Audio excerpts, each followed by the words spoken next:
Evet, yeni bir programa başlamış bulunuyoruz. Konumuz Zaza aydınları, Zaza kitabı, Zaza kaynakları dünyada ve ülkemize etkisi nedir? Bunu tartışacağız. Bunu tabii bundan önce herkes kendine her şey ister. Ülke ister, bayrak ister, dil ister, özgürlük ister.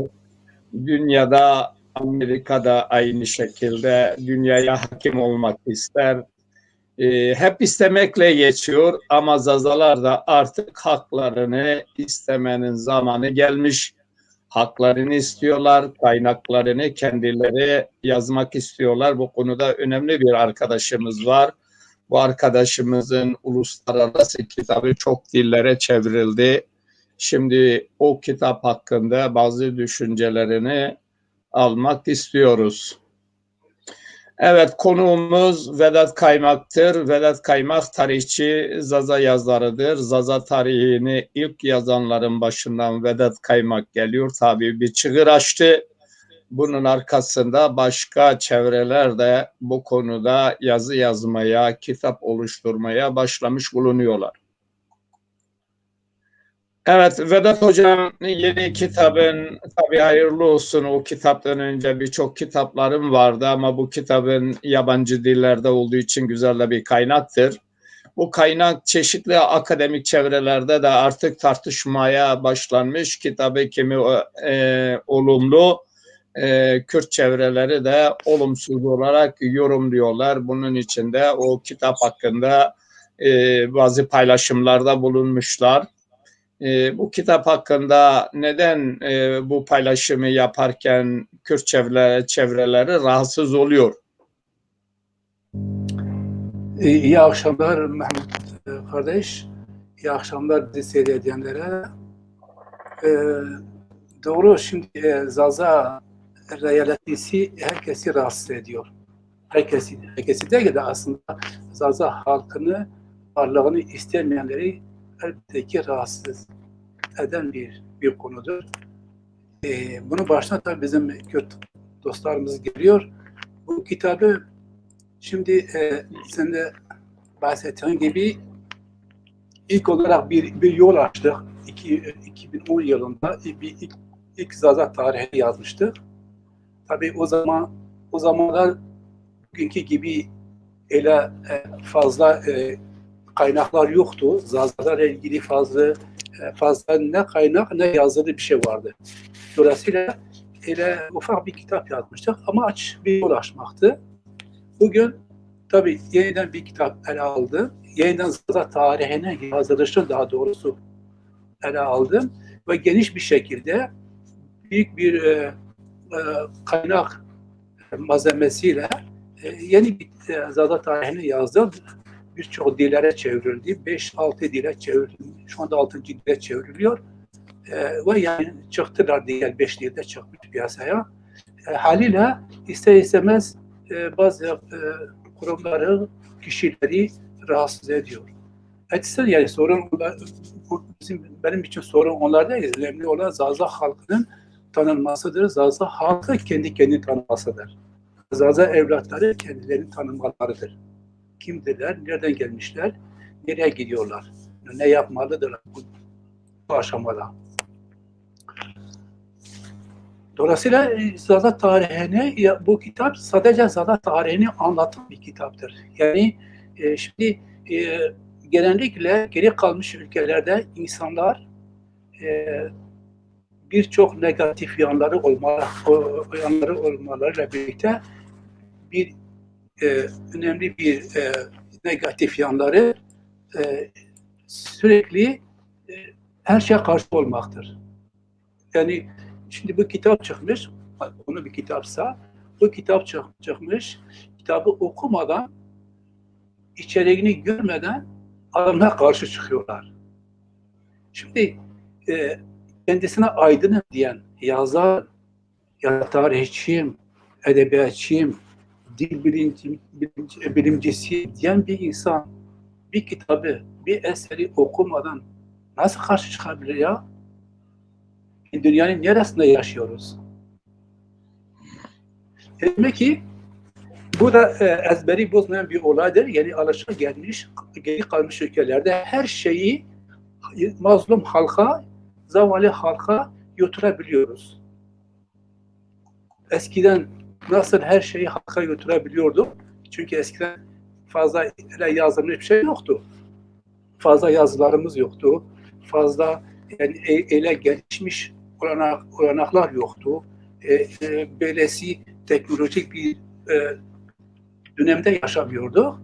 Dolayısıyla herkes kendi köyünün, kendi şehri içinde olup bitenlerle ancak olanlardan haberdar oluyordu. O da yani olsa ilgilenme olursaydı haberdar olunurdu. Onun dışında hiç kimsenin haberi bir şeyden olmuyordu. Ve dışarıdan gelen bir insan, başka bir şehirden gelen istediğini anlatabilirdi ve insanlar yutuyordu. Şimdi böyle devam ediyorlar. Bu mantıkla bu insanlar. Ama bilmiyorlar ki teknoloji ilerlemiş. Artık insanlar her şeyden haberdardırlar. Aniden. Köyde değil zaten. Bitti o eski çağda. Dolayısıyla demek istediğim bu kitabı okumadan aydınım diye geçen insanlar karşı çıkmışlar ve çok ayıp etmişler. Yani ne kadar aydın oldukları belli oluyor. Yani bu kitaba karşı çıkışlarıyla belli oluyor. Şimdi bu kitabı, bak bu yandaki Arapça yazılan bir kitap var. Bir kitapla karşılaştırmışlar. Bu Arapça kitabı ilk olarak görüyorum ben şu an. Onların yayınmalarından sonra, paylaşmalarından sonra bu kitabı gördüm. Keşke önceden görseydim.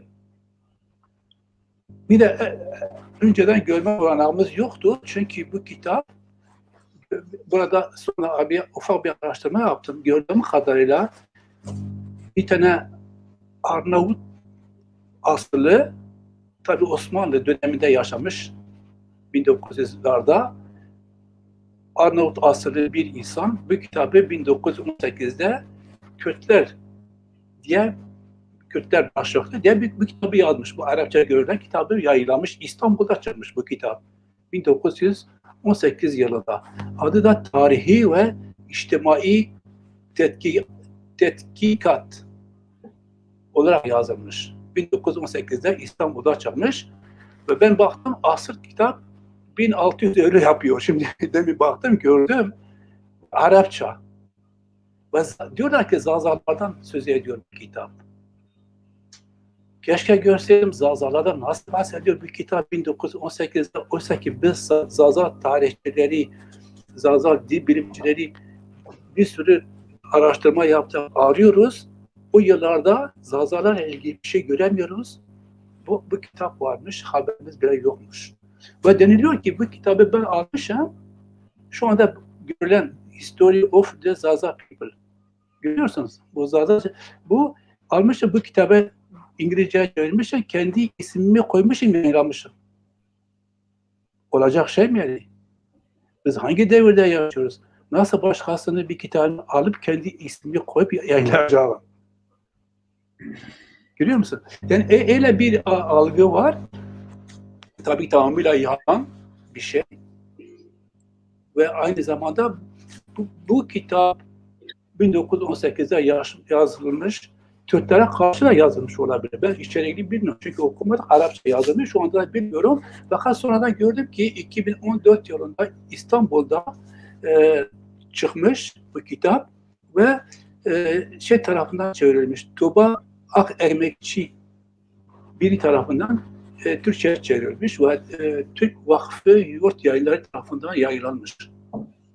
1914'te yayınlanmış İstanbul'da yeri söylemiyorlar.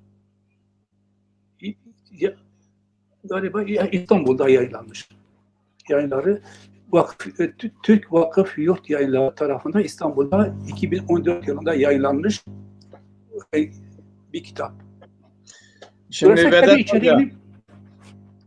Dolayısıyla ben kitabın içeriğini bilmiyorum ve içeriği ne olursa olsun beni hiç ilgilendirmez. Çünkü ben bir Zaza evladıyım, ben bir Zaza insanıyım. Ben kendi halkımın bir nevi kendi tarihini yazıyorum. Çamurlama tabii olacak. Tabii karşı çıkacaklar.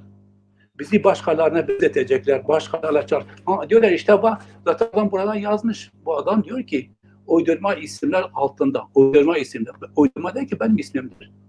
Eğer ben uydurma isimler altında yazmış olsaydım kendi Facebook sayfamda asıl isim de yaymazdım. Onun propagandasını yapmazdım. O kadar reklamını yapıyorum. Yapmazdım. Ve diyorlar ki çarptırılmış sahte tarih yazmaya doymuyorlar. Sonda 1918'de Doktor Firiç adıyla yayınlanan Kürtler tarihi ve aşağıda yazıyor. Sağda günümüz versiyonu trajik, zazacılığı çok derin çevreler nasıl ürkütü yapıyorlar görün. En az 2 devlet bu işin içinde. Vay vay vay vay vay vay. 2 devlet yok 3-4 devlet işin içinde. Vedat Hoca, Vedat Hoca şimdi tabii demek ki bu kitap artık insanları, akademik çevreleri zorluyor. Yani bu kitap üniversitelerden tartışılmış. Aynı üniversitelerden Baran Zeydanoğlu Kürt milliyetçisi olarak bu kitabı karalamak için bir yere bağlıyor. Şimdi eskiden Türkiye'de gelişen devrimci hareketlere Türkiye diyordu ya bu Amerika'nın işi, bu Rusya'nın işi diyordu. Bizi bölmek, parçalamak istiyorlar.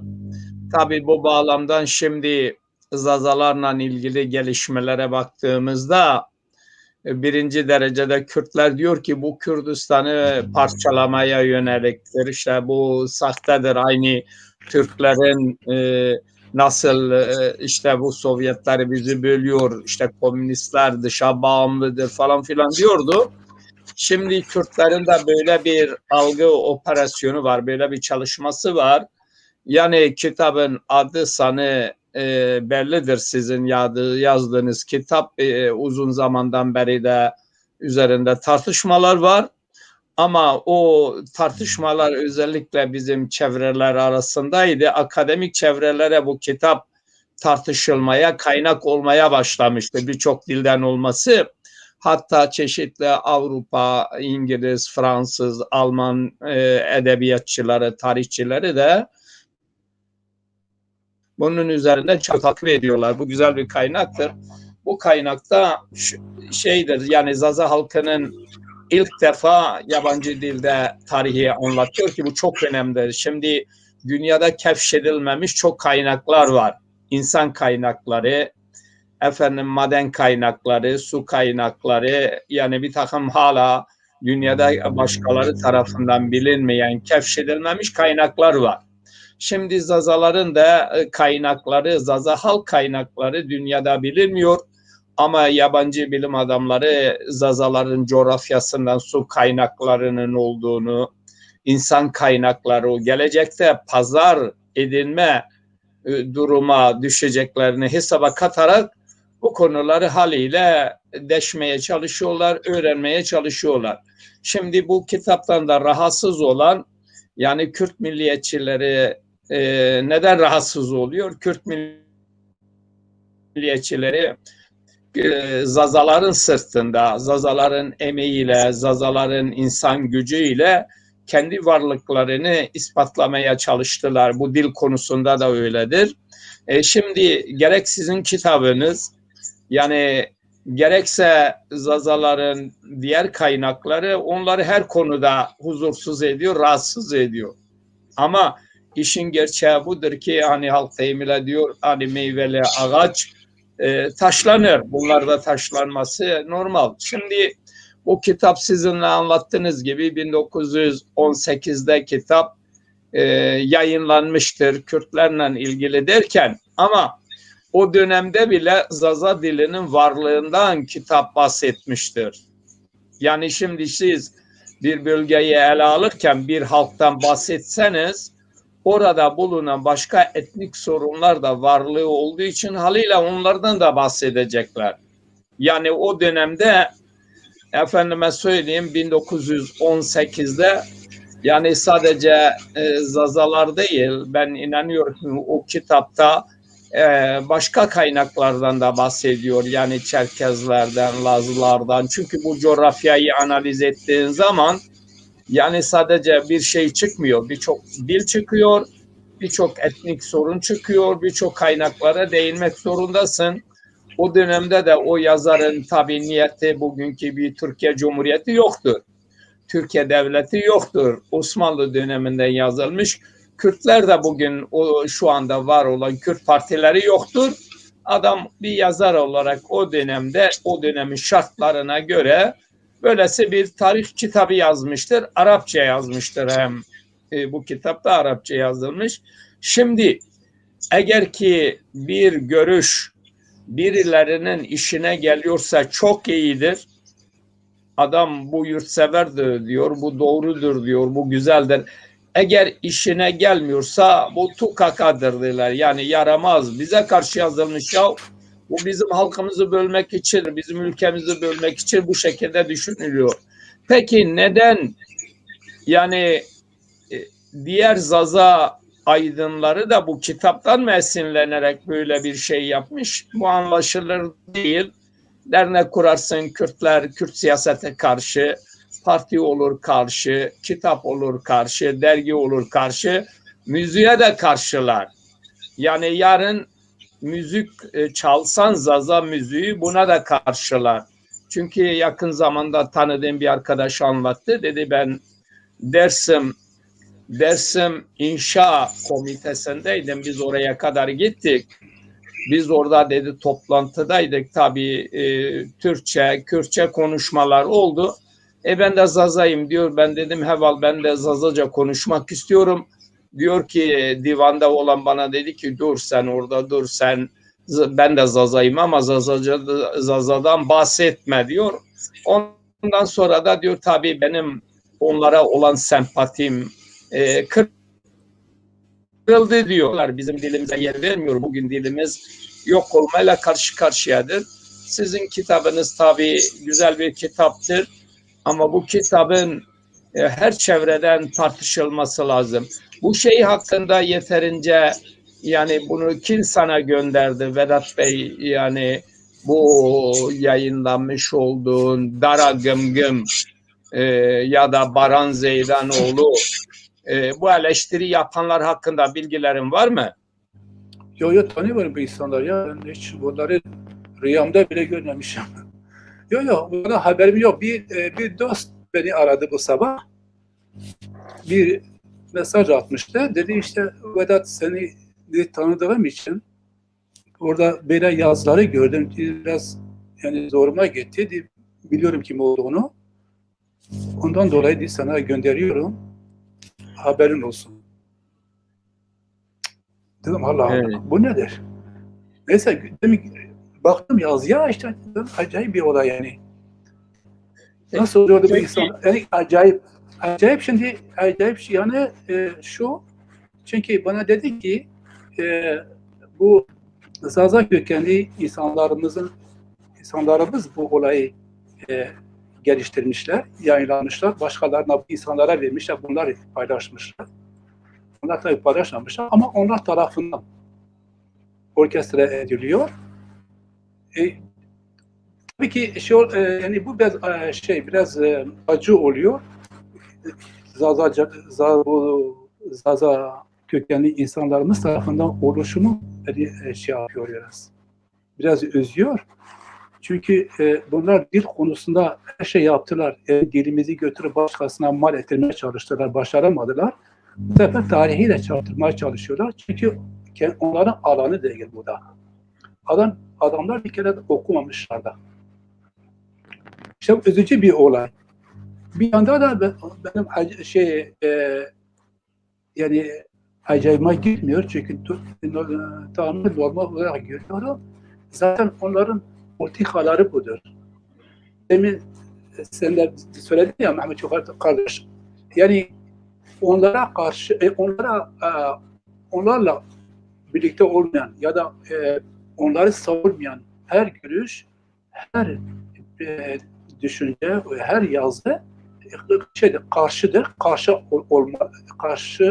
karşıdır tabii, karşı olmalı ve eleştirilmelidir onlar tarafından. Tabii kötü emellerle, yani saldırganlıkla eleştirilmeli. Dolayısıyla bunlar evet. bu şekilde saldırıyorlar. O Arapça kitap bir kere 1918'de çıkmış. Çıkar 1918'de. Hatta bunun neresinde? Yani o kitap o dönemde eğer zazalardan bahsediyorsak büyük bir şey yani bizim zazalar için. Çünkü demek ki zazalar, o adamlar bile biliyorlar ki zazaların var olduklarının farkındadırlar. Varlığını kabulleniyorlar ve Osmanlı İmparatorluğu içerisinde zazalar yok edilmeye çalışılmış anlamına geliyor. Eğer o kitap zazalardan söz ediyorsa, tabi öyle söyleniyor. Kitaplardan söz ediyormuş o kitap. O da Arapça yazılan kitap. Ve aynı zamanda Kürtlerden söz ediyor. Demek ki Kürtlerden söz ediyorsa demek doğru söylemiş. Bugün Şerefname bile söylüyor bir takım şeyleri. Hesaplarına gelmeni kabul ediyorlar ki gelenleri de kabul etmiyorlar. Olacak şey mi? Tarih gerçek, tarihler yani tarih gerçeklere dayanarak yazılır. Tabii ki bazıları bu tarihi gerçekleri çarpıtıyorlar. Kendi istemleri doğrultusunda, kendi halklarının istemleri doğrultusunda ya da kendi ulusal halklarının, o halkının görüşü doğrultusunda çarptırıyorlar. O da doğrudur. Yapıyorlar. Ama bizimki öyle bir niyetimiz yoktur, amacımız yoktur. Yani benim böyle bir amacım, ihtiyacım da yoktur. Çünkü biz haklı bir davayı savunan insanlarız. Haklı bir dava savunan insanlar yalan, dolan ve hırsızlık yapmaya ihtiyacı yoktur. Biz kimsenin ne tarihini çalmışız, ne kültürünü, ne dini. İhtiyacımız yok. Dünya bizden türenmiş bir nevi. Bütün Orta Doğu halkları zazalardan türemişler. Zazaların değerlerini çalıyorlar. Çalmaya devam ediyorlar. Dolayısıyla onlar hırsızdılar. Biz ev sahibiyiz. Kimseden Evet. hiçbir şey. Buyurun. Şimdi tabii Vedat Hoca burada iki kitap resmi var. İki kitap resmi var. Bu yazının altında Dara Gımgımi olarak Gımgım'in şeyidir, Varto'dur bildiğimiz kadarıyla. Vartolular Varto'ya Gımgım diyorlar. Dara Gımgımi yazmış, o yayınlamış. Şimdi bu iki tane kitap var. Bir tane kitap Vedat Kaymak'ın kitabı History of the Zaza Peuple, yani Zaza halk tarihi. Vedat Kaymak'tır. Vedat Kaymak'ın Fransa'dan vatandaşı olduğu için Oliver Aymar olarak geçiyor adı, ki adı doğrudur. Yani bir yanlışlık yoktur.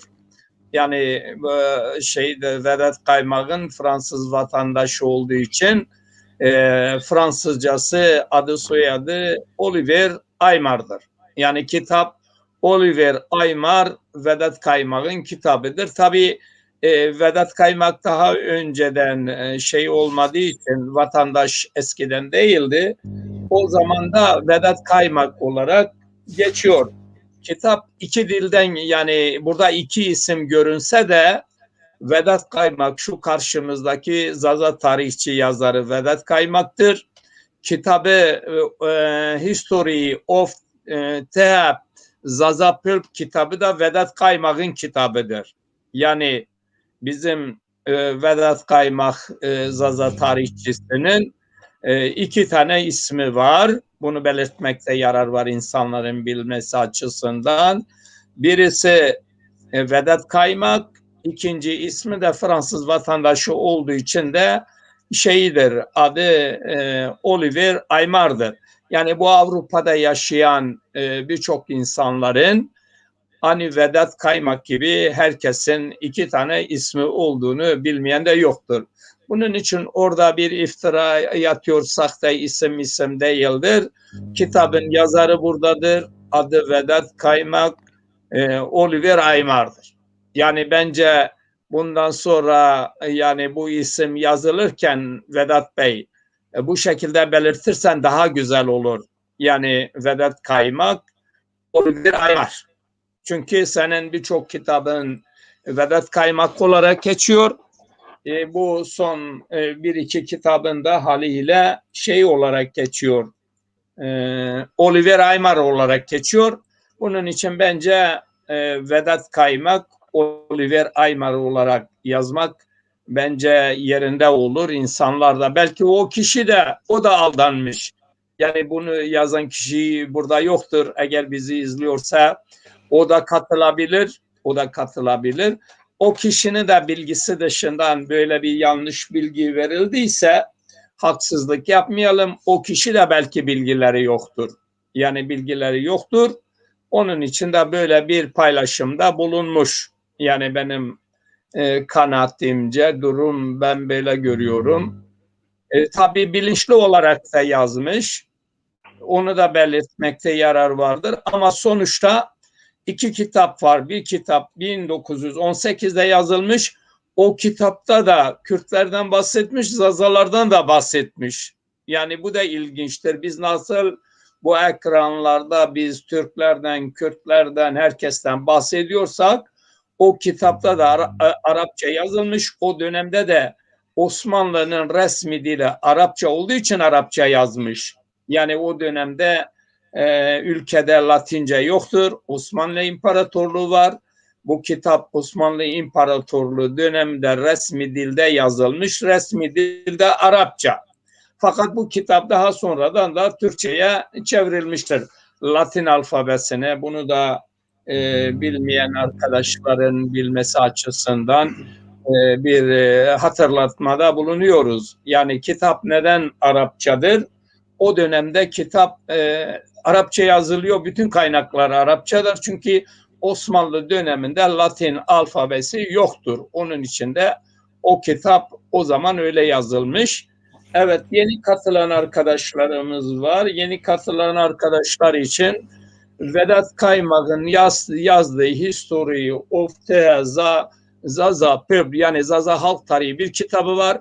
Bu kitap çeşitli dillere çevrilmiş. Bu kitap Türkiye'de akademik çevreleri de zorluyor. Üniversitelerden işte birileri bu kitapları yurt dışında yazılan Vedat Kaymak'ın Zaza Halk Tarihi kitabı paylaşmış. Onun yanına da Osmanlı döneminden bir kitap paylaşmış ki bu bundan esinlenerek alakası yoktur. Bunu belirtmekte yarar vardır. Evet, bu Arapça kitap senin eline geçecek mi? Böyle o arkadaşlardan, çevrelerden bu bilgiyi edinsek ki. Ayrıca ben size soruyorum. Şimdi orada diyor ki Zazacılığa çok derin çevreler nasıl örgütlü yapıyorlar görün. En azı 2 devlet bu işin içindedir diyor. Yani hocam bu 2 devlet kimdir? Yani tabii biz şimdiye kadar eleştirilere bir devlet diyordu. İkinci devlet de kim olabilir sizce? Yani hangi 2 devlet Zazalara destek veriyor? Bunu açıklar mısınız? Şimdi bu büyük bir suçlama. Zaten bu zavallı insanların karı olmuş, eşi olmuş. Ama kendi koltuğunda oturup ama rastgele şey yapmak, insanları suçlamak. Bu bir nevi bu 1980 öncesi biz ülkede mücadele ederken ama rastgele insanları etiketleştiriyorduk. Çünkü torbamız elimizdeydi, etikette içindeydi. Ama kimi görüyorsa, yani gördüğümüzde kimi görüyorsa şey yapıyorduk. Elimizi çorbanın içine koyuyorduk. Bir çıkan etiketi hemen omuzuna yapıştırıyorduk. Aynen böyle bir durum yani. Bunda halen o anlayışı, o mantığı devam ettiriyorlar. Etiketleri yapıştırıyorlar. Bu yani ne kadar cahil olduklarını gösteriyor. Ne kadar yani yol aldıklarını gösteriyor. Ben diyorum ya 1980 öncesi bizim yaptığımız bir durumu onu hala bugün 2021'de yapıyorlar. Yani 40 yıl geri kalmış insanlar bize nazaran o zamana kastediyorum. Yani bu tabii hangi ülkeleri kasteder? Eğer biz şimdi yine aynı şeye geliyoruz. Sürekli bizi Zaza halkını savunan, yani Zaza savunucularını şunun bunun emrinde olduklarını söylüyorlar. Şimdi açık konuşalım. Oysa kendi kendine sormuyorlar. Kim devlete çalışıyor? Zazalar şimdi kimin egemenliği altındadırlar? Zazalar kimin egemenliği altında? Kim Zaza topraklarını işgal etmiş? Değil miyiz? Şimdi biz tarihçilere soru sorar, kendisini biz sorgularız. Yorumlarız, pardon. Biz yorumlarız, sorgularız. Yani tarihçi yorumlar, sorgular. Ama yargılamaz kimseyi. Biz yargıç değiliz. Yargıç o mahkemelerde olur. Bizim görevimiz sorgulamak ve en iyisi sorgulamaktır bizim görevimiz. Tarihçi sorgular. İyi, olumlu, doğru cevapları bulabilsin. Onun için soruyoruz. Şimdiye kadar yani 1514'ten bu yana hatta milattan sonra 634'ten sonra egemen güçlerle kimler çalışıyor? Bizim coğrafyada. Soruyorum. 634'te bizim coğrafyaya baktığımız zaman, yani Zazana coğrafyasına baktığımız zaman Araplar geliyor. Bu Araplarla hareket eden hangi halklar var? Hangi halk egemen güçleri var daha doğrusu? Bakıyoruz ki Kürt aşiretleri, reisleri var. Onlar Araplarla hemen Müslümanlara kabirleniyorlar. Araplarla birlikte Zaza halkına saldırıyorlar. Zaza halkının topraklarını işgal etmeye başlıyorlar. Doğru mu değil mi? Ondan sonra kimler geliyor? Selçuklular geliyor. Selçuklularla kimleri görüyoruz yine? Yine onları görüyoruz. Onlardan sonra Moğollar. Ondan sonra Osmanlılar geliyor. Osmanlılar'da yani artık kayıtlara geçmiş kanıtlar var. Kürt reislerinin Osmanlılarla birlikte Zaza topraklarını işgal etmek için antlaşmalara gitmişler. Antlaşmalar imzalanmış yani. Bunu kimse inkar edemez ki. Buna bakmak lazım. 1900 sonlarına geliyoruz. Osmanlı İmparatorluğu devlet bünyesinde, devletin en üst kademesinde kimler var? Zazalar mı, Kürtler mi var? Bakıyoruz. Her tarafta yine Kürtler var. Kürt aşiret reisleri ya da dinci şeyhleri var.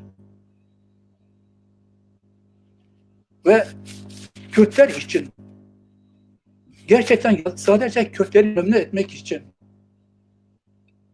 Hamidi Aleleri kurmuyor mu? İçinde Zazalar var mı? Ki baskıcı bir güç. Onun yanında hemen eğitimi için aşiret mektepleri kurulmuyor mu? 1891'de, 2'de, 3'te. Hoca ben tabii çok güzel anlatıyorsun. Ben şöyle şey yapayım. Şimdi tabii siz tarihçisiniz, bilirsiniz. Bu Kürdistan terimini ilk ortaya koyan kimdir? Yani neden Kürdistan denilmiş? Bu ismi kim vermiş? Şimdi Kürdistan, bak, Büyük Selçuklu kurulduğu zaman bütün bu Mezopotamya dediğimiz, hatta Arabistan diyorum, İran dediğimiz coğrafya onların egemenliği altındadır. Tabii geliyoruz, Anadolu'ya geliniyor. Ama Anadolu'ya gelmeden önce, bütün Anadolu Selçukluların egemenliği altına girmeden önce Büyük Selçuklu ilk önce Irak ve İran'da kuruluyor. Ve son Selçuklu kralı Sencer, Kermanşah tarafında bir bölgeye kendi bir tane amcasını oğluna veriyor. O bölgenin ismi Kürdistan olarak çağırıyor. Ve o bölgenin tarihte 1153 tarihidir. Eğer tarihçi derlerse, çünkü tarihleri gündeme getirerek zikredebilirsin. Olayların tarihlerle birlikte olduğu, şimdi Türkiye'deki insanları çoğu doğum tarihini soruyorsun. Diyorsun hangi yılda doğmuşsun? Adam diyor 1980. Tamam, güzel, 1980. Ve bu kuzu kut 1980 yılında gün, ay, saat yok mu? 1980 böyle hemen böyle 1980 midir? Bunlarınki de böyledir. Tarihçi diyorlar, halbuki bahçıvan bile olamıyorlar. Söylüyorlar, hemen rastgele söyleyip konuşuyorlar. Ama 1153 yılında Büyük Sencer, Selçukluların son kralı Kermanşah tarafından kendi yeğenine verdiği bir toprağının ismine Kürdistan söylüyor. O kadar. 1153 yılından sonra Kürdistan ismi çıkıyor ortaya. Ondan sonra 1514'ten sonra Yavuz Sultan Selim'le yapılan antlaşmalar sonucu Diyarbakır ve çevresindeki sancaklara, eyaletlere Kürt eyaletleri denilmeye başlanıldı. Budur yani Kürdistan'ın ismi çıkışı bu. Ve hiçbir zaman Osmanlı tarafında, daha doğrusu Osmanlı tarafından verilmiş. Tabii. Burada bir şey daha belirteyim. Ve hiçbir zaman tarihte hiçbir Kürt lideri 1920'ye kadar Kürdistan adı altında savaş yapılmamış, mücadele verilmemiş. Şimdiye kadar bu söyledikleri hepsi yalandır. Hiçbir yerde Kürdistan adına mücadele ediyoruz diye bir şey yoktur. Hiçbir Kürt lideri, Kürt aşiret lideri. Herkes kendi aşireti için mücadele vermiştir. Savaşmıştır. Kendi aşiretini geliştirmek için, büyütmek için, çıkarlarını korumak için yapmıştır. Bize yalan atmasın, bize masal anlatılmasın, yalan diye şeyler. Ayıptır yani. 1920'ye kadar halen Kürdistan ismi, Kürdistan adı altında mücadele yoktu. Ondan sonra çıkıyor tabii.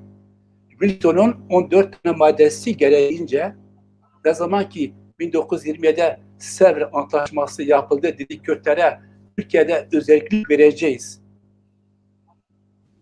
O antlaşmanın 62 ve 64 maddeleri gereğince ve Ermenilere bir Ermenistan kuracağız dedikleri andan itibaren ve Avrupalıların o zamanki o Birleşmiş Milletler'in, o insanların, ajanların çalışmalarıyla Kürtistan ismi ortaya atılmaya başlanırdı. Ortaya çıktı. Onun adına mücadele verilmeye başlanırdı. O kadar yani. Ondan önce yoktu ki.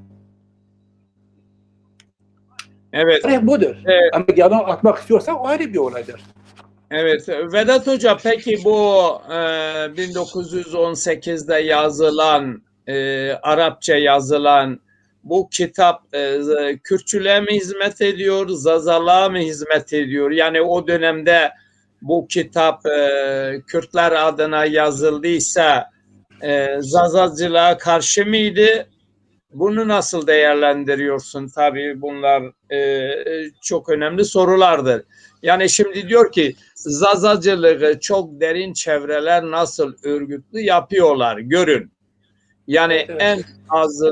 en az iki devlet bu işin içinde. Yani bu Baran Zeydanoğlu diyor ki 2 tane devlet Zazaları destekliyor. Bu devletleri tabii bilmek lazım. Yani kimlerden, hangi devletlerden, niçin Zazalı örgütlüyorlar? Şimdi yani 1918'de bu Arapça yazılan Kürtlerle ilgili bölümde o zaman hangi devlet bu kitabı desteklemiş, Kürtleri örgütlemiş? Şimdi biz biliyoruz ki şu anda eskiden Kürtler Amerika'ya karşıydı, İsrail'e karşıydı. Şimdi müttefik olarak Amerikan askerleriyle birlikte resim paylaşıyorlar ya da onların korumasında. Bunun paralelinde tabii Kürtler Türkiye'de de parlamentoda, Türkiye Cumhuriyeti de bunlara para veriyor, destek veriyor. Yani milletvekillerine işte seneden seneye seçime girmesi için HDP bilmem 80 milyar TL veriyorlar diğer partiler gibi. Şimdi devlet bunları desteklerken güzel oluyor da bu Zaza sorununa geldiği zaman neden böyle Zazalara şimdi kimsenin para vermedi, kimselerin destek vermedi. Bu ortadayken Kürtler neden bu Zaza düşmanlığı yapıyorlar? Yani nedeni nedir sizce? Ya keşke bir devlet bize yardım etseydi. Keşke etseydi. Ama gelmiyorlar, ne yapalım? Şimdi demin dedim ya, bak milattan sonra 634'ten bu yana bu Kürtler, egemen güçler her zaman Kürtlere yardım etmişler. Kürtler her zaman egemen güçlerle birlikte Zaza halkına karşı her ne kadar yani direkt bir savaşa girmişlerse de savaştadırlar. Zaza halkını yıkıma, öldürmeye, jenosidlere maruz bıraktırmışlar. Ve bugün de sen de bahsettiğiniz gibi bugün bile, çünkü bugün Türkiye Cumhuriyeti'nin Büyük Meclisi'nde kimler var? Kürtler değil mi? Kürtlerdir. Bir halk kendi varlığı için, kendi varlığını koruyabilmek için diplomatik ilişkiler geliştirmelidir. Dostane ilişkiler geliştirmelidir. Hangi ülkelerle olursa olsun kimse buna karşı çıkamaz. Biz artık Marksist terimlerle, Marksist düşüncelerle bizi kimse kandırmak kalkışmasın. Bizim karnımız toktur artık bu tür yalanlara, bu tür söylemlere. Siz yapıyorsunuz da size hoştur. Siz bir devlete yeni bir devlete çalışıyorsunuz. Ama biz ne yazık ki biz kimse çalışmıyoruz. Kimse bize yardım etmiyor. Yoksa bizim halimiz bile olmazdı. Eğer bize gerçekten devletler bizim arkamızda olmuş olsalardı, devletler bize yardım etmiş olsalardı, bugün bizim bir gazetemiz olurdu ülkede. Radyomuz olurdu. Ya da dışarıdan bir radyomuz olurdu. Ülkeye yönelik çalışmalarımız olurdu. Televizyonumuz olurdu. En kısa, en azı. Demek ki bunların hiçbirleri yoktur. O zaman Zaza halk önderlerini, Zaza halkı için çalışanları bu tür terimlerle çamur atmaya ayıp atılmasın, çamur atılmasın. Kesin gidemeyin bu tür çamurlarla. Ama biz ilişkiler taraftarıyız.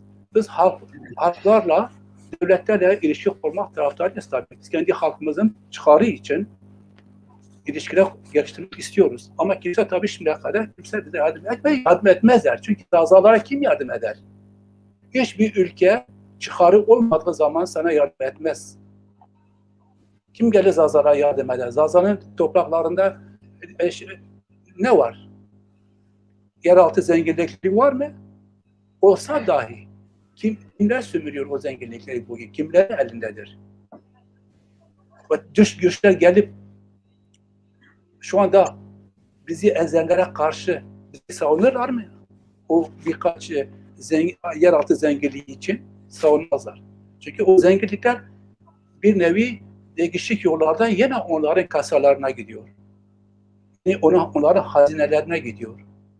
Dolayısıyla kimse gelip bizi savunmaz. Zaza halkını hiçbir ülkeye savunmaz.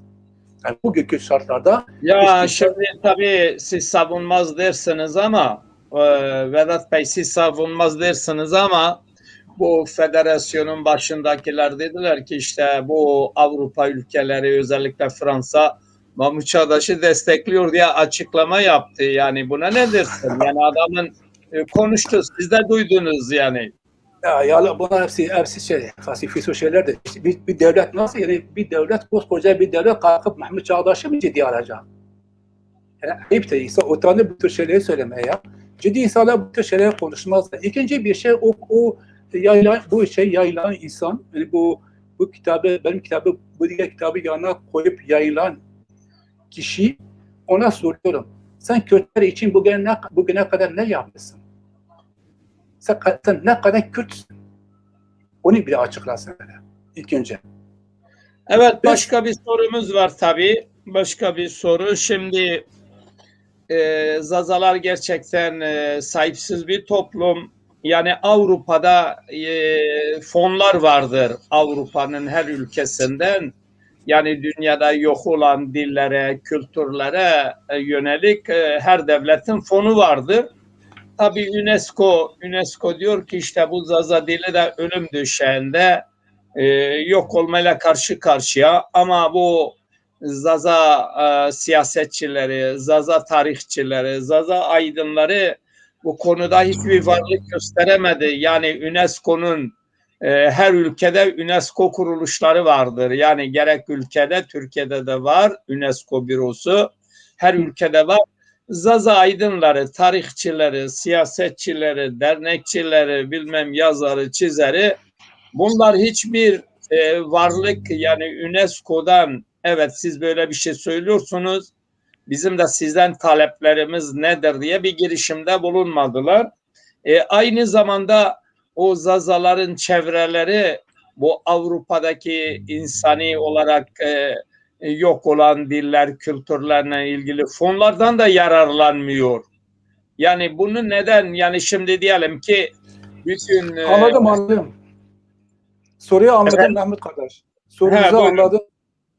Şimdi Avrupa'daki Zazalar bu tür fonlardan yararlanmıyorlar. Birincisi bir güç yok. Çünkü bir örgütlülük yok. Çünkü bu fonları bu teoridir. İşte UNESCO bu dillere yardım ediyor. Ölen dillere, bilen azınlıklara bu yardım ediyor. Bu teoridedir. Şimdi başvurduğun zaman bir sürü engeller çıkartılıyor. Bir sürü şartları var bunun. Şartların birincisi örgütlü olacaksın. Bir örgütlülük olacak. Yani bir dernek, bir kültürel bir kuruluş olmalı ki ve çalışmaların olacak ki sana yardım edebilsinler. Ki ciddiye alsınlar. Ama bunun dışında bu defa Zazaları bir halk olarak kabullenmek için onları ikna etmen lazım. Sen diyorsun işte ben Zazaca konuşuyorum, ben bir halkım. Seni hoş geldin 23 insan. Seni kabul eder böyle. Herkes gider diye ben şuyum buyum, bana yardım edin. Olacak şey mi? Çocuk olacak mı? Bu geri kalmış ülkelerde olur. Böyle gelişmiş ülkelerde, ilerlenmiş ülkelerde böyle şeyler yoktur. Senin kurumun olacak, kuruluşun olacak, örgütün olacak ve onları inandıracaksın. Onları yalarına gittiğin zaman belgelerine gideceksin, dosyaya gideceksin. Onları inandırmak için. Kendini kavrat. Evet, şimdi tabii ben burada senin konuşmalarında şunu çıkarıyorum. Şimdi bir gövde var ama gövdeye baş olmadığı için bir yerde girişim yapmıyor, temsilciliği kabul edilmiyor. Şimdi Zazaların yani şimdiye kadar her ne kadar herkes dese ki ben Zazayım, işte derneğim, bilmem şuyum buyum, bunlar Zazaları yurt içinde ya da yurt dışında bir temsilciliği yoktur. Yani boşluk bir sorun vardır. Yani şu anda bir Zaza Ulusal Başkanı projesi gelişti. Eğer ki herkes bu projeye süreç içerisinde destek verirlerse Zaza Ulusal Başkanı temsilen şeyler yapılır. Yani girişimler sonuç verir. Çünkü neden siz Avrupa'da, Fransa'da, Almanya'da hangi ülkede olursanız olun, sizin o ülkeye yönelik bir temsilciliğiniz yok. Yani bir misyonerlik, orada bir güç temsilen yoktur. Bunun için Zazaların bu boşluğu vardır. Bir an önce bu boşluğun giderilmesi gerekiyor. Senin temsilcin yoksa sen gitsen ya ben temsilciyim desen seni kabul etmezler. Bunun bir emek, bir süreçle bunun ispatlanması lazım ki birkaç yıl bu zaman alır. Herkes diyecek evet ya Zazaların da işte ulusal bir başkanı var. Bu ulusal başkanı temsilen bu girişimler yapılabilir ya da başkan yapabilir. Yani uluslararası fonlardan, Zazaların örgütlülüğü konusundan bir güç oluşur. Şimdi Zazaların içerisinden kirli eller var. Yani partiden tut, dernekten, şurada burada. Bunlar bu her gelen Zaza meselesini parçalıyor. Zazaların bir düzgün böyle bir çizgide hareket etmesini değil, onu parçalamayı savunuyorlar. Kendi başına hareket ettiğin zaman ülkeler ya da içeride ve dışarıda kimse seni Zazalı ciddiye almıyor. Şimdi ülkede devletin resmi kanalı Zaza diline X diyor. Yani böyle bir halk yok, böyle bir dil yok. Yani şimdi Zaza dernekleri ya da Zazalarla uğraşanlar güdük kalıyor ama lafazanlığa geldi mi sanki sen zannediyorsun ülkede Zazalara yönelik güçlü bir çalışması vardır. Bu palavraları atıyorlar. Yani öncelikle bunlar güdük kalıyor. Bunların boyu çok kısadır. Bu işe yetişmiyor. Onun için Zaza aydınları üçüncü yol bağımsız olarak içte ve dışarıda bu çizgiyi geliştirmesi lazım.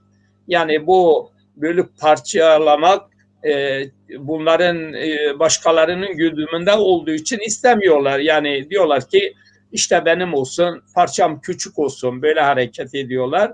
Tabii bunu yaygara yapıyorlar. Bağımsız duranlara, dik duranlara karşı da kirli ellerin vasıtasıyla bu gerçek bağımsız zazaları da şey yapıyorlar, diskalifiye etmek istiyorlar. Yani uluslararası her ülkenin fonu var. Türkler yararlanıyor. Türk dernekleri bile, Türk kuruluşları, partileri uluslararası fondan yararlanıyor. Onlar kimse demez ki ya işte bu zararlıdır. Kürtler çok iyi şekilde onlar da fonlardan yararlanıyor. Ama Zaza'ya geldim herkes karşı çıkıyor. Burada bir yanlışlık var.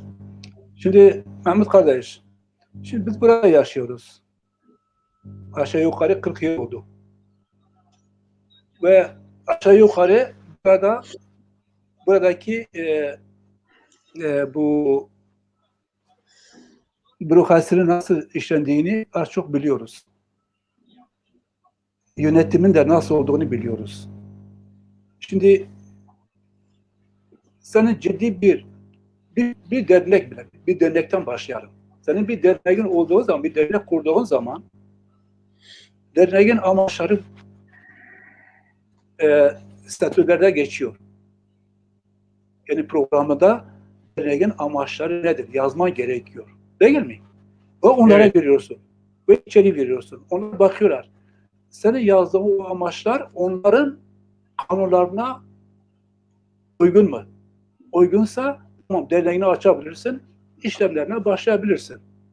Ve seni uzaktan takip ediyorlar.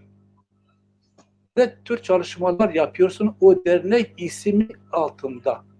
Sen her ne kadar orada yazmışsın, ben sosyal, kültürel, sportif çalışmalar yapıyorumsa demişsen de seni uzaktan takip ederler. Ve ilk 3 yıl sana bir kuruş yardımdan bulunmazlar. 3. yıldan sonra gerçekten ciddi çalışmaların çalışmalar yapmışsan, sürekli toplantıları yapmışsan, demokrasi senin yönetiminde işleniyorsa, yardım yaptığın zaman adamlar okey veriyorlar. Tamam, bu adama yardım edin çünkü bütün kurallara uygun bir şekilde hareket etmiş bu 3 yıl boyunca. Ama sen bir kişi olarak gidiyorsun diyorsan ben falan kesim, falan hareket, falan ülke, falan dil, falan halk adına geliyorum. Adam, bir devlet de seni ciddi almaz ki. Kalbi kalmasın diye oraya kadar gitmişse sana bir çay, bir kahve ikram ederler. Gittikten sonra hemen seni silerler. Kırmızı çizgi kaybol. Bitti mesela. Ama bizim insanlarımız biz daha yeniyiz. Halkımız daha yeni gözlerini açmaya başlıyor. Daha yeni daha ayaklarının üstüne kalkmaya başlıyor. Dolayısıyla bizim bileceğimiz, anlayacağımız, öğreneceğimiz, kaydedeceğimiz yol daha çok uzundur. Çok yıllar gerekecek. Birdenbire ne parti kurabiliriz, ne örgüt, ne dernek, ne şunu bunu isteyebiliriz başkalarından. Çok zor olur. İsteyebilmek için şimdi dil için birinci şart. Burada diyelim ki dernek kurdu. Dernek kurduğun zaman kültür ve dil ve kültür derneği kuruyorsun. Bu, ne tür kültürel çalışmaların var? Adam bakacak. Dersin ki ben işte tarih, spor, dil yapıyorum. Tamam, dil yapıyorsun. Dili kime yapıyorsun? hangi insanlara hitap ediyorsun bu dil ile? Kimler gelip bu dili öğreniyor? Çocuklar mı? Yetişkinler midir? Yaşlılar mı? Kategorilerine ayırıyorlar. Bu kategori şeyine göre kaç kişi gelip ders alıyor? Hangi günleri yapıyorsun? Hangi saate, hangi saate? Bunlar hepsi gündeme geliyor bu şeylerde. Şimdi sen burada biz kendimize örnek verelim. Paris'te yaptığın zaman Paris için kaç tane Zaza gelip Zazaça'yı öğrenecek? Kaç tane Zaza ailesi Kürtlerin korkusundan çocuklarını getirip Zazaça öğretecek buradan bize. Kaç tane Zaza getirecek? Yani Zazalar Kürtlerin baskısında mıdır? Kürtler diyor ki hayır biz yapmıyoruz diyorlar. Yok zaten gene o konuya geleceğiz. Çünkü şimdi sürekli diyorlar ki niye her zaman Kürtlerden bahsediyoruz? Her zaman demişiz ki Türkiye'de Zazalar hem Türklerin hem Kürtlerin sömürgesidir. Ama Türkler bizi inkar etmiyor ki biz Türkleri her zaman gündeme getirelim. Türkler şu anda bize bir şey söylemiyorlar yani. Diyor Zazaça Türkçedir. Yok Zazalar Türktür. Söylemiyorlar ki adamlar. Yok onlar da diyor yoktur böyle bir diyor Vedat Hoca. Tamam ama şimdi Kürtler diyorlar Zazaça lehçedir. Zazaça tamamen lehçemizdir. Zaza halkı yoktur. Ve demin dedin ya dersimli arkadaş müziğini söylüyor. Zazaça demiş hava sen bekle. Sıra sana gelecek biz özgür olduğumuz zaman. Özgür olduğumuz zaman, Kürdistan kurulduğu zaman sen de ağzını kapat, kaybol. Zaza dedin mi hemen dağların arkasına gidersin. Masal mı anlatıyorlar? Çok evet. muyuz? Dolayısıyla baskı her alanda vardır. Kürtlerin baskıları her zaman vardır. Bir konuya geliyoruz. Tabii baskı altındayız. Zaza halkı Türkiye'de Kürtlerin baskısı altındadır. Şimdi Türkiye'deki Zazalar serbest derneklerimize, partilerimize gidip gelmiyorsa bu baskıdan dolayıdır. Kimse demesin ben görmüyorum baskı. Baskı görmüyorsansa demek ki onlarla haşırleşirsin. Onlarla birlikte hareket ediyorsun. Budur. Evet kendini inkar edenler tabii baskı görmez yani işbirlikçi olanlar. Demek kendini inkar edenler onlar varlık da gösteremez. Kendini de inkar ettikleri için aynen katılıyorum. Evet. Ben o noktayı bitireyim. Bu yardım noktası. Demek istediğim hiçbir zaman kimse sana kara kaş, kara gözlerden aşık olarak sana yardım etmez. Yardım edebilmek için senin böyle Allah'ını şaşırırlar. Böyle ağzına burnundan getirmene kadar sana bir kuruş vermiyorlar. Para böyle yağıyor ama sana yardım etsinler. Dolayısıyla Zaza halkı mağdur bir halktır. Hiçbir yerden hiç kimse şimdiye kadar Zazalara yardım etmemiştir. Etmek için dedim ya ancak örgütlü olmak lazım. Çalışmalar da olur. İşte böylesi kitapları yazacaksın. Kitapların olacak ama örgütlü bir şekilde. Tek başına çıkarsan dahi gene sana vermezler. Örgütün olacak, derneğin olacak, çalışmaların olacak, sınıflar açacaksın, ders vereceksin. O zaman belki sana yardım ederler. Belki diyorum ama onu da bilmiyorum. Tahmin ettiğim kadar öyle yaparlar. Mesela UNESCO var, Zaza dili kaydoluyor. Gel sana yardım edeyim, sen ben Zaza'yım, ben Zazaça yazıyorum. Hoş geldin 23 Nisan. Bekle. Evet. Eşeğim yaz gelecek. Dolayısıyla bu arkadaşlar burada böyle yazması, iki ülke, benim ülke şu bu. Onlar kendi kendine sorsunlar. Onlar kaç ülkede çalışıyorlar? Onlar çok ülkeyle işbirliğindeler, evet. Tabii. Dedim ya, milletten sonra 634 yılından bu yana eğer tarihlerini iyi biliyorlarsa, gerçi ben zannetmiyorum bu insan tarihini bile, Kürtler için bir şey yapmamış. Eğer bugün bunu yazıyorsa Kürtlerden yararlanmak için de yazıyor bu kişi.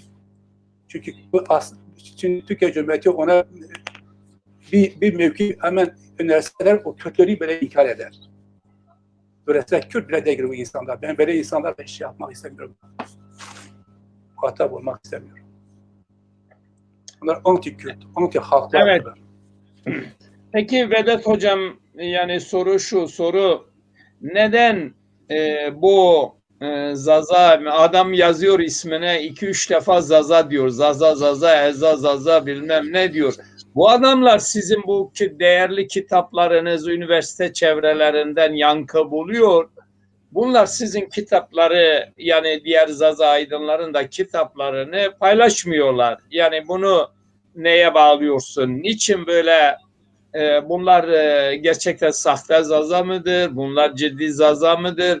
Bunlar ne tür Zaza ki Zaza edebiyatına, Zaza tarihine, Zazalara hizmet edenlere destek olmuyor da işbirlikçi, hain çevreleri alkışlıyorlar. Sen bizim Zaza aydınlar değil mi kastediyorsun? Evet. Ya bizim Zaza aydınları şimdi gariban insanlar. Onları fazla şey yapmak istemiyorum. Ama tek söyleyeceğim şey doğrudur. Bizim kitaplarımızda yaptığımız çalışmaları hiçbir tane Zaza aydının paylaştığını görmedim. Çok yazık yani. Bu kitap mesela, bu kitap dedim ya başında bir sürü okullarda, üniversitelerde tartışılıyor. Okunuyor da, anlatılıyor. Dolayısıyla onların hala bundan haberdardırlar. Alıp okumaları, paylaşmalarını görmedim. Acı bir şey.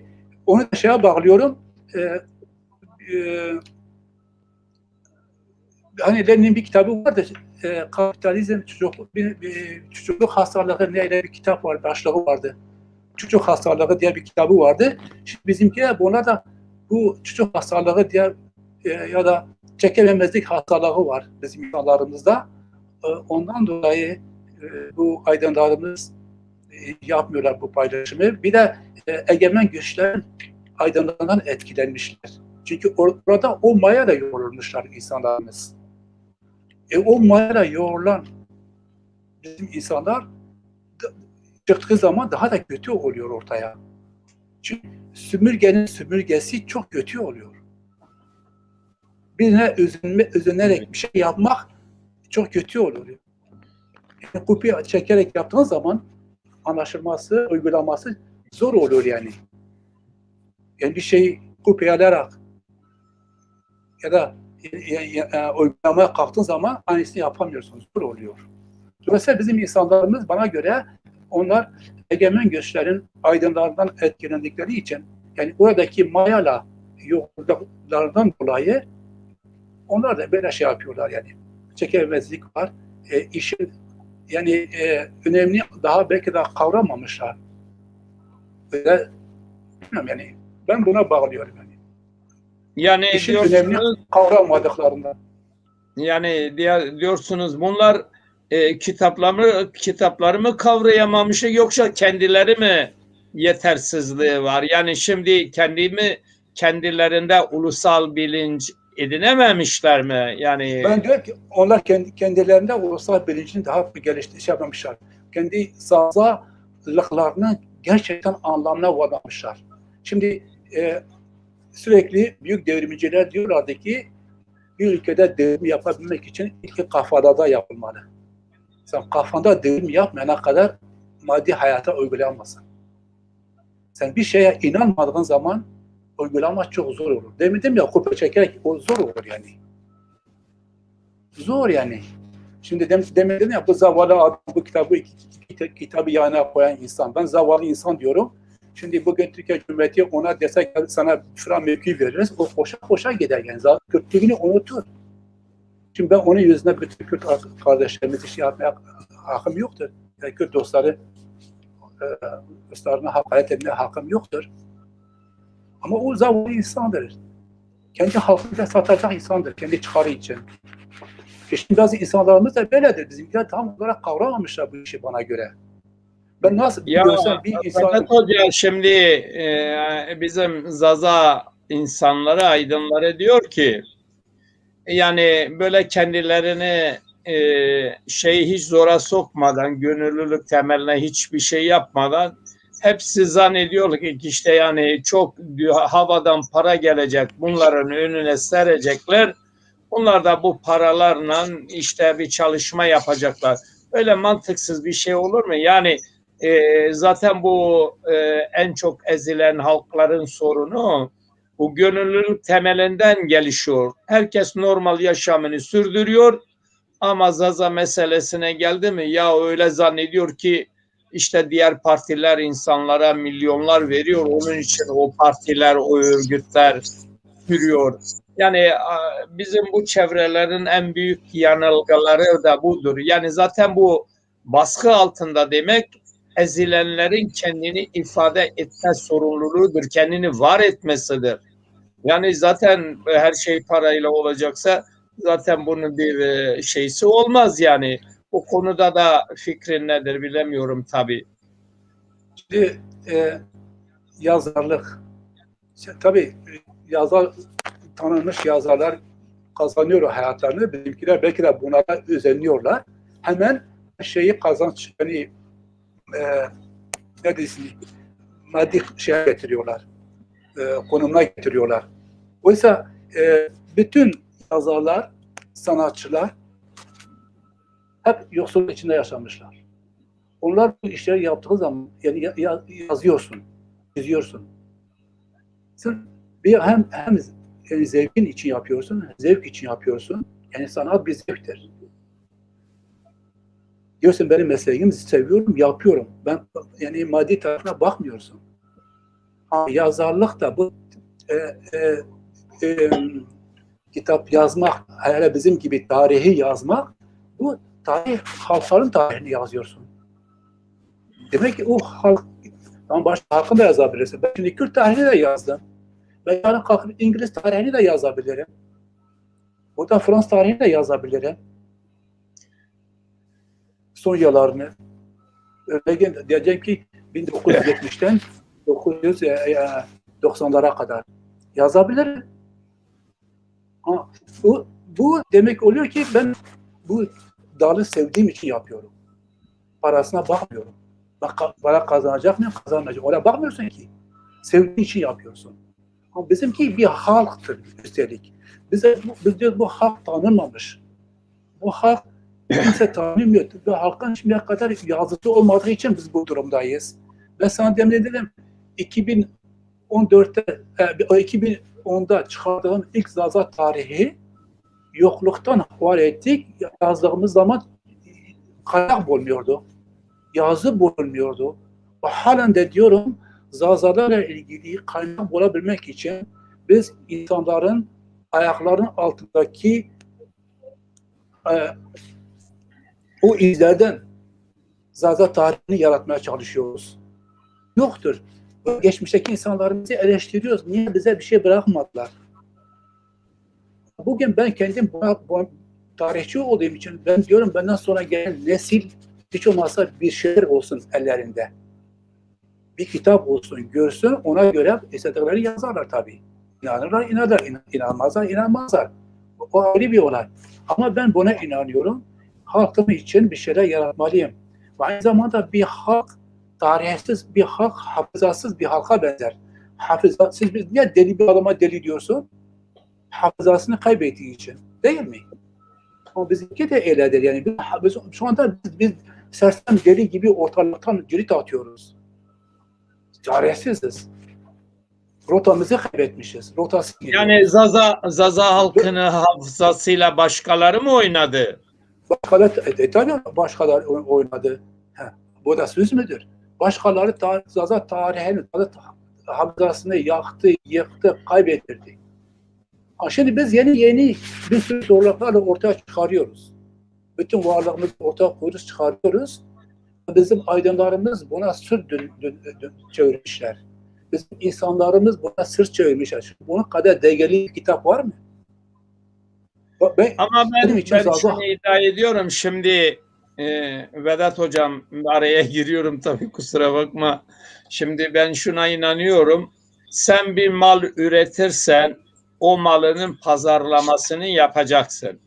Şimdi bu Zaza aydınları korkaklığından dolayı birkaç kişi hariç diyorum.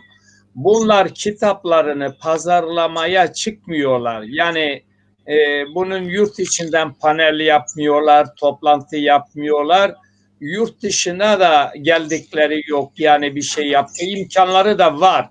Şimdi yani sorunun birinci şeyi bence bu zazalar, yani çok herkes diyor işte zorlu dağların zor insanları, ama bu zaza aydınları yani korkak davranıyor. Kitaplarını kendisi önüne masa açacak, arkasında duracak, onu tanıtacak.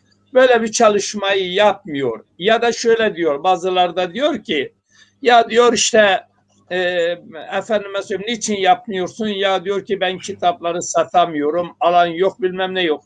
Şimdi malını üreten bu başka bir ürün olur.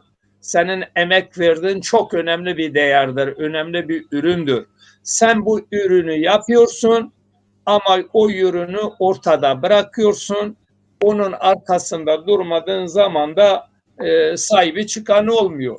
Şimdi diğer bir yanda şimdi zazalar için büyük bir olanak var bugünümüzde. Bu olanak birinci derecede bu sanalların ortaya çıkması. Bu sanal vasıtasıyla sen herkesle tanıtım yapabilirsin, görüşme yapabilirsin, tanışma yapabilirsin. Bu zaza aydanları ben eminim ki bu Türkçülerin, Kürtçülerin korkularından dolayı deşifre olur diye ortaya da çıkmıyor. Yani sanalı da kullanmıyor. Diyorlar ki ya sanalın girdisi yok. Ya nasıl girdisi yok?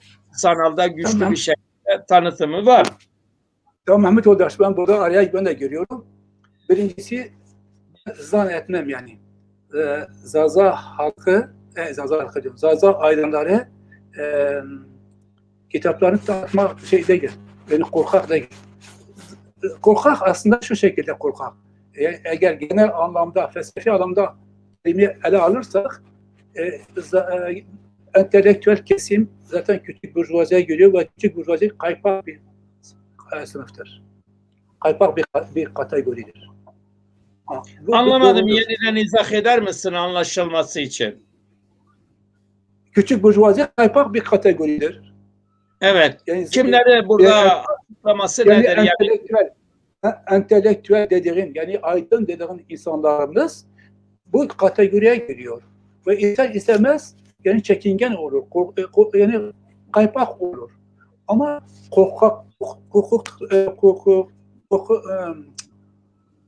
korkudan dolayı değil. Ben ona katılmıyorum.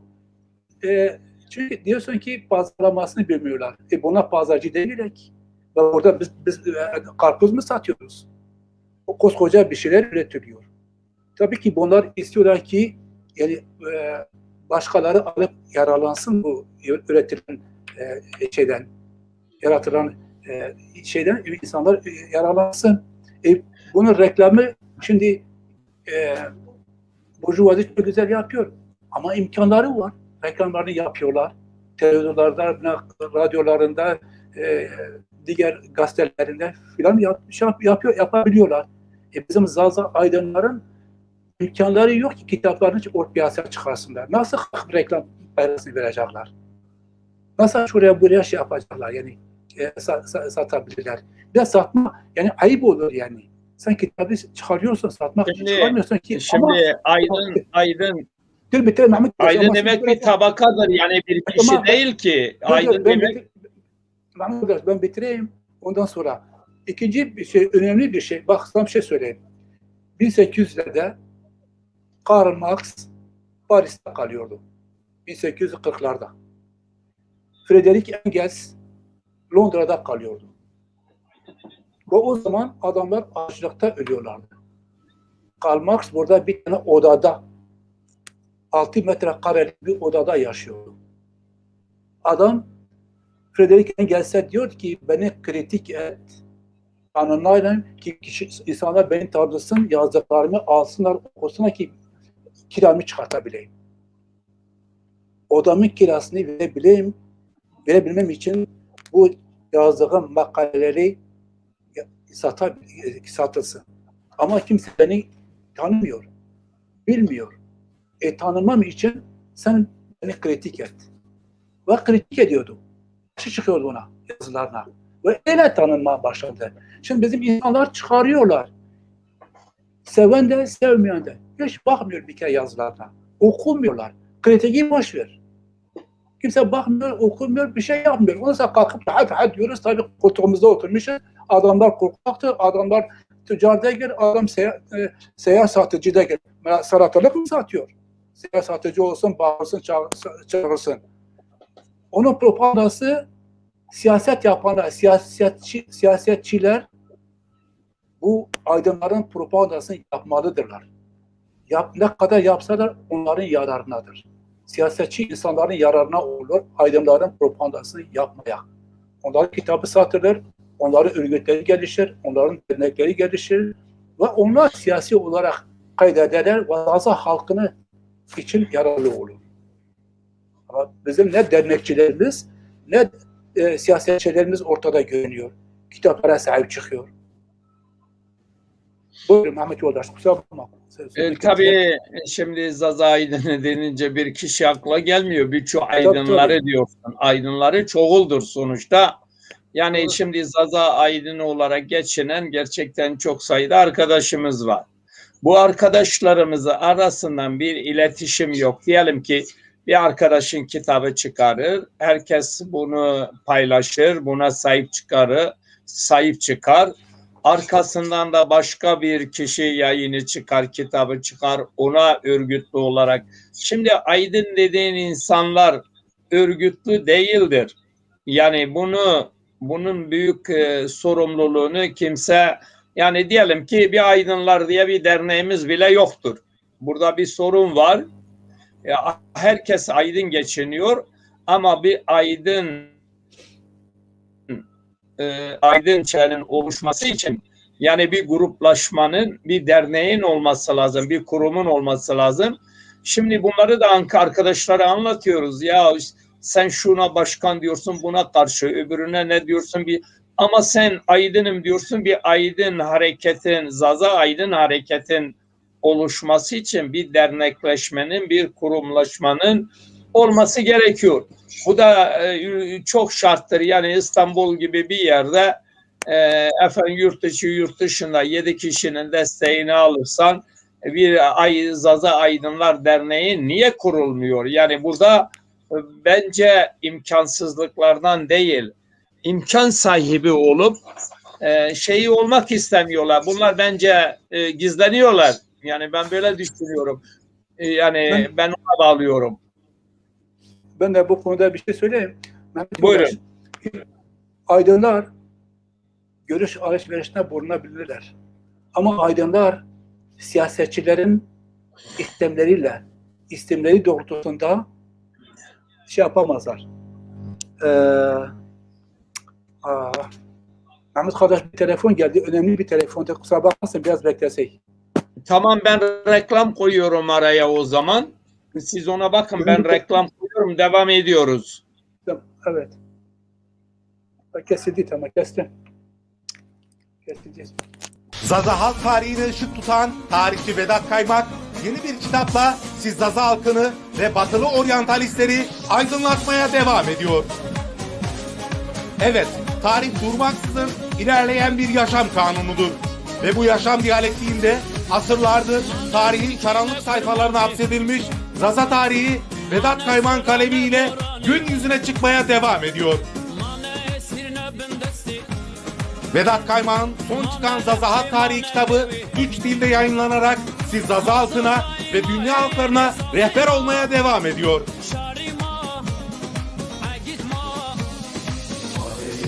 Siz saygıdeğer dinleyiciler, yanlış duymadınız. Asırlardır karanlıklarda olan Zaza halkını aydınlığa kavuşturan bir kitap. Birçok dilde herkesin anlayabileceği bir şekilde yazılmış Zaza halkının en mükemmel tarihi. Hey Zazalar! Tarihinize, hafızanıza ve benliğinize sahip çıkın. Evet, bir dakikalık da bir müzik vardı. Onu da dinleyelim, devam edelim.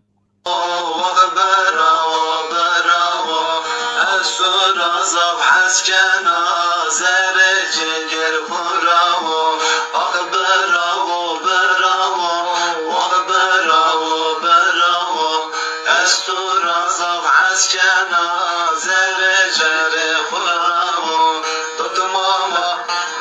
binemlele tutmam şerinemle tutmama binemlele tutmam şerinemle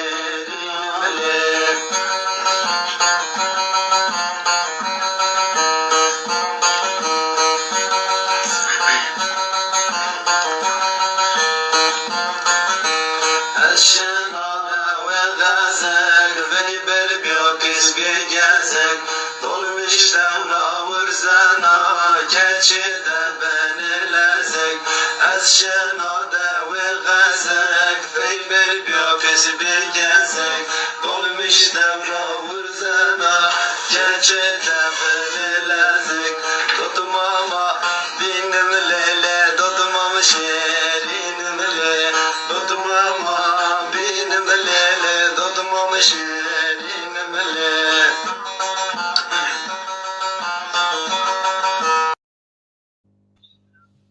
Evet, tekrar reklamlar gitti. Umarım ki siz de telefonunuzu hallettiniz.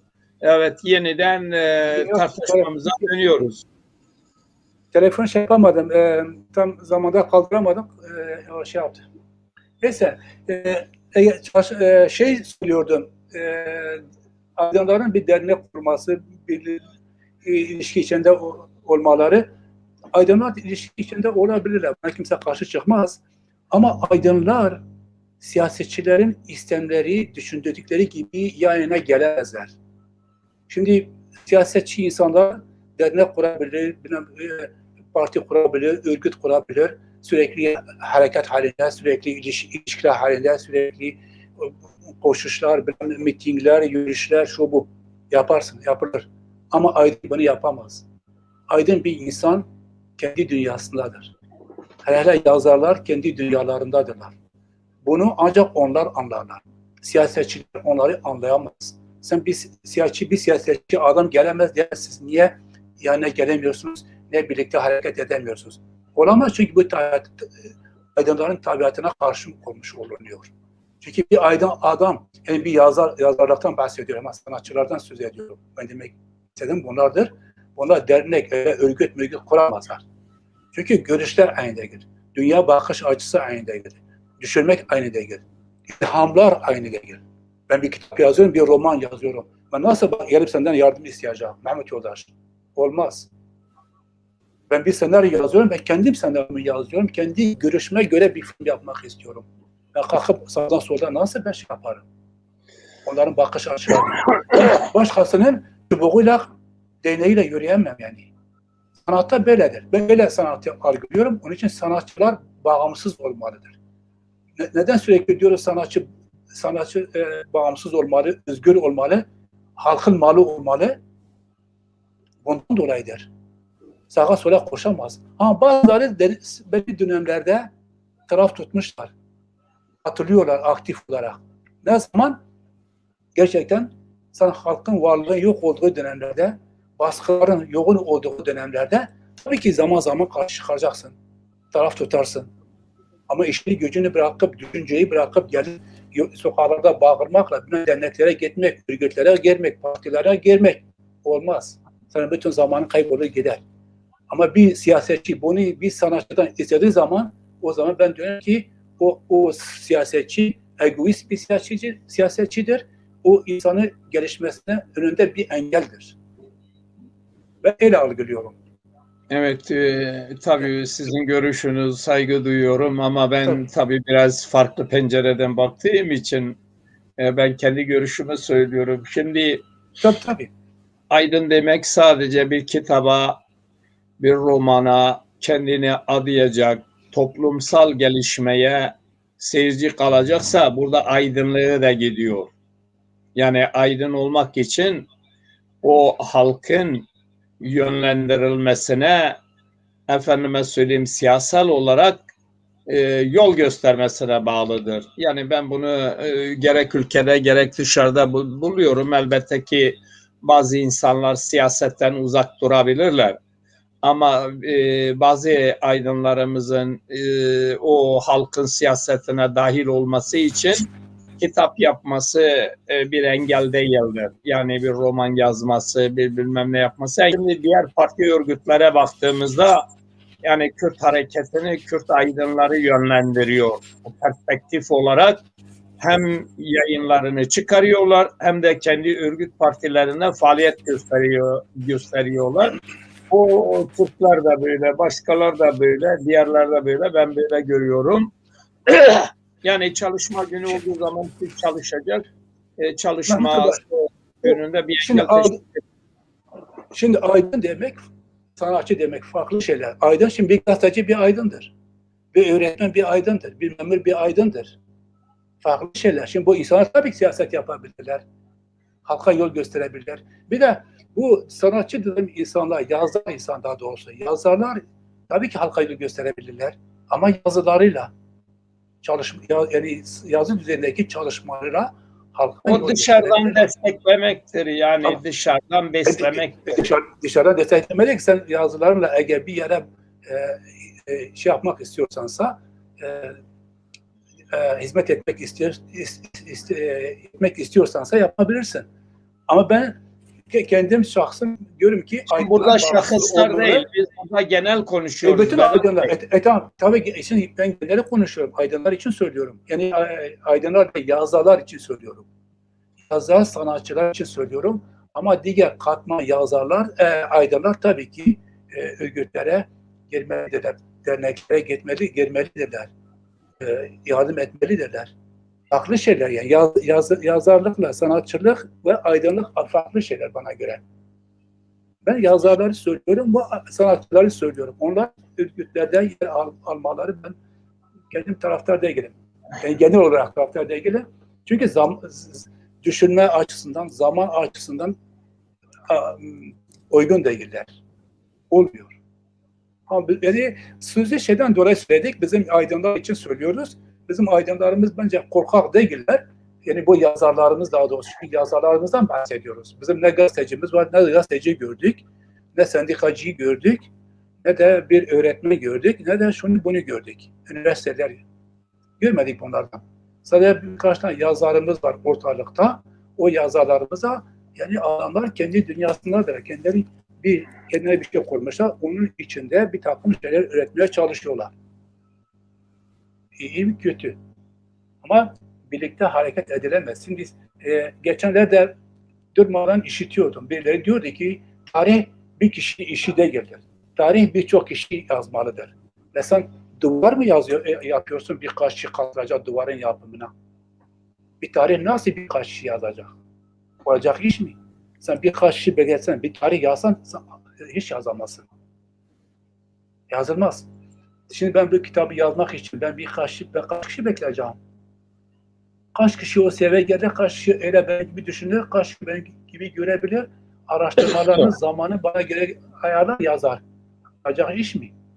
Tarihin çeşitli periyodları var. Bu periyodlar değişik insanlar yazabilirler. Ama tarihi bir kişi yazar.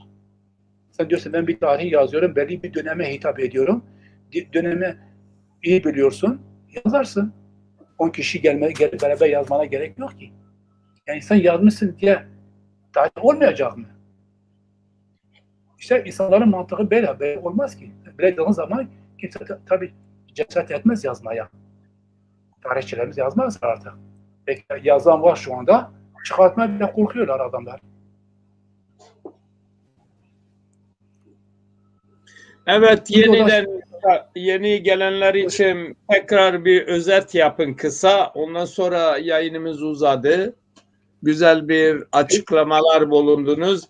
Bu iki kitap yan yanda resimde görülen iki kitap. Birisi History of the Zaza Peuple, Vedat Kaymak'ın kitabıdır. Bu diğer kitap da 1918'den Osmanlıca döneminden yazılmış Arapça dilinden ayrı bir kitaptır.